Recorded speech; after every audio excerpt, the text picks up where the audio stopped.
আলোচিত জনপ্রিয় জামাত ইসলামী নেতা মানবিক ডাক্তার এস এম খালেদুজ্জামান এবং শিবিরের সাবেক ঢাকা বিশ্ববিদ্যালয় সভাপতি, ডিউডিএস সভাপতি এবং শিবিরের সাবেক কেন্দ্রীয় নেতা, বর্তমানে যুক্তরাষ্ট্রের হাওয়ার্ড ইউনিভার্সিটির শিক্ষক জনাব ডক্টর মির্জা গালিব, এই দুইজনের মধ্যে একটা চমৎকার ঘটনা ঘটে গিয়েছে, যেটা জামাত শিবির বলয়ের মধ্যে একটা বিরল দৃশ্য।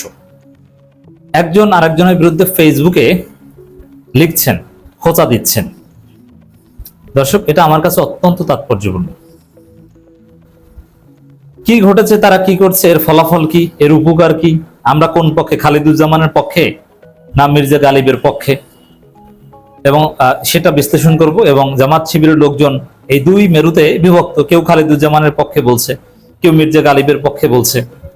এবং আমি শুরুর দিকে কথা বলছি, দেখবেন এটা নিয়ে জামাত শিবিরের সমস্ত অ্যাক্টিভিস্টরাই লেখালেখি করবে। পুরো জামাত শিবিরের উপর এর একটা প্রভাব পড়বে। যে খালিদুজ্জামান একটা ফেসবুক পোস্ট করেছেন, একটা ফটোকার্ড তিনি নিজে বানিয়ে শেয়ার করেছেন, তার জবাব দিয়েছে মির্জা গালিব, আবার মির্জা গালিবের জবাব দিয়েছেন এস এম খালিদুজ্জামান। আমি আসছি, তবে তার আগে বলে নি, এস এম খালিদুজ্জামান জামাত ইসলামের একজন সফল রাজনীতিবিদ।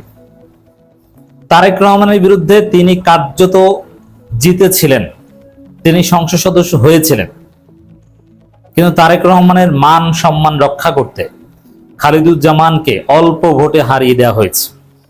এখন যত ভোটে খালিদুজ্জামানকে হারিয়ে দেওয়া হয়েছে, ওটাকে যদি আমরা কারচুপি না ধরে সঠিকও ধরি, তাতেও বলতে হয় যে খালিদুজ্জামান জামাত ইসলামের অন্যতম সফল নেতা।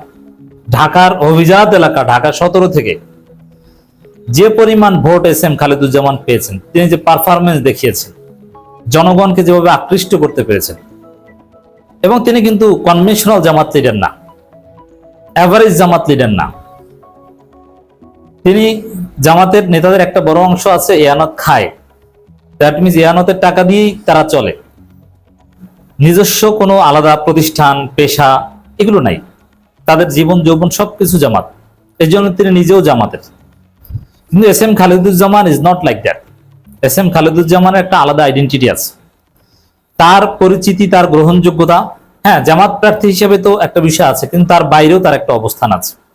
তিনি একজন মানবিক ডাক্তার, হাজার হাজার মানুষকে বিনা টাকায়, কাউকে অল্প টাকায়, যে চিকিৎসা ভারতে বা সিঙ্গাপুর কিংবা মালয়েশিয়া অথবা থাইল্যান্ডে অনেক টাকা, 30 লাখ 40 লাখ টাকা লাগে, আমি জেনে বলছি, সেটা খালিদুজ্জামান 2 লাখ 2.5 লাখ 3 লাখ টাকা দেন, এবং তিনি সফল।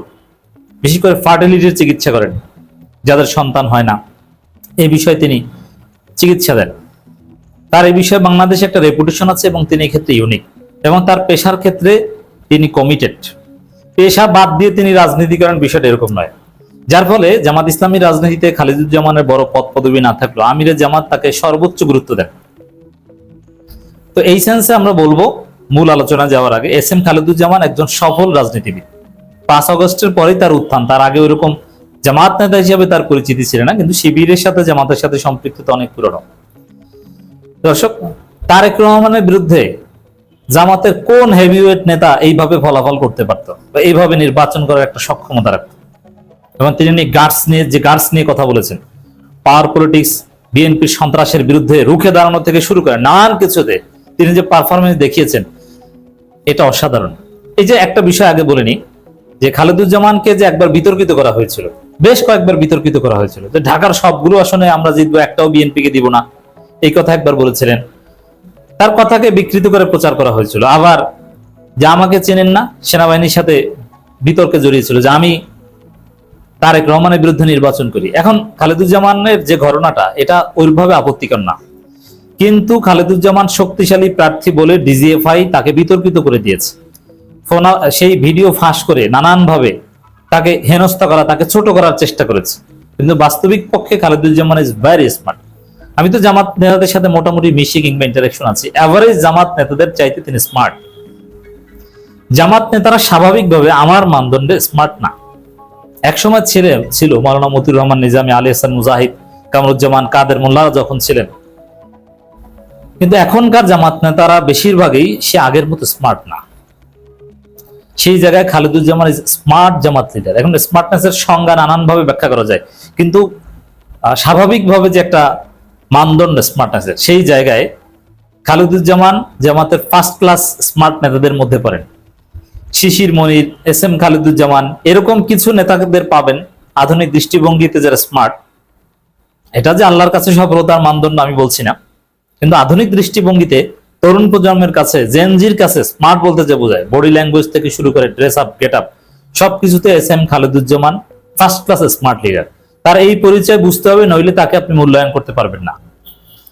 আর এরকম একটা হেভিওয়েট ক্যারেক্টার তার আছে বলেই তার বিরুদ্ধে ডিজিএফআই থেকে শুরু করে নানান গোষ্ঠী লেগে থাকে এবং তাকে বিতর্কিত করার চেষ্টা করে এবং তাকে ছোট করার চেষ্টা করে। এই হচ্ছে আসল কথা। এবার আসেন, এস এম খালেদুজ্জামান একটা ফটোকার্ড পোস্ট করেছেন যেটা ভাইরাল হয়েছে। বাংলাদেশের রাষ্ট্রপতি নির্বাচনের ক্ষেত্রেই এবার প্রমাণ হবে কোন দল মুক্তিযুদ্ধের পক্ষে আর কোন দল মুক্তিযুদ্ধের বিপক্ষে। দর্শক, এটার জবাব দিয়েছেন আবার মির্জা গালিব।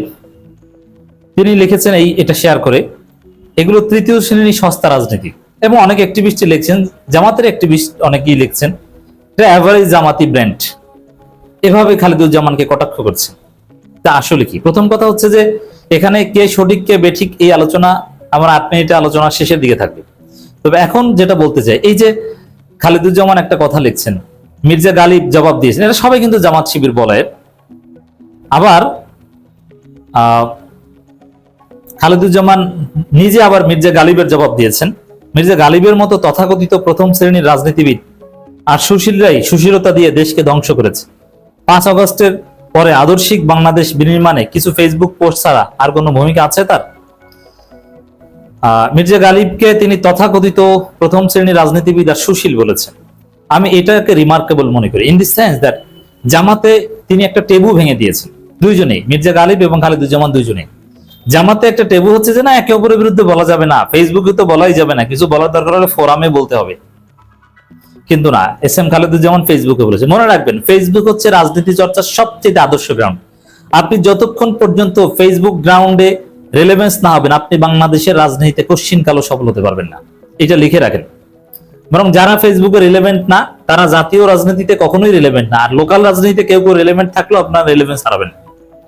এই জায়গায় এতটুকু উদারতা, মত প্রকাশের স্বাধীনতা, কথা বলার স্বাধীনতা, নিজেদের মধ্যে খোলা মনে একে অপরের বিরুদ্ধে বলার যে এই টেবুটা এই যে ভেঙে গেছে, এটাকে আমি তাৎপর্যপূর্ণ মনে করি।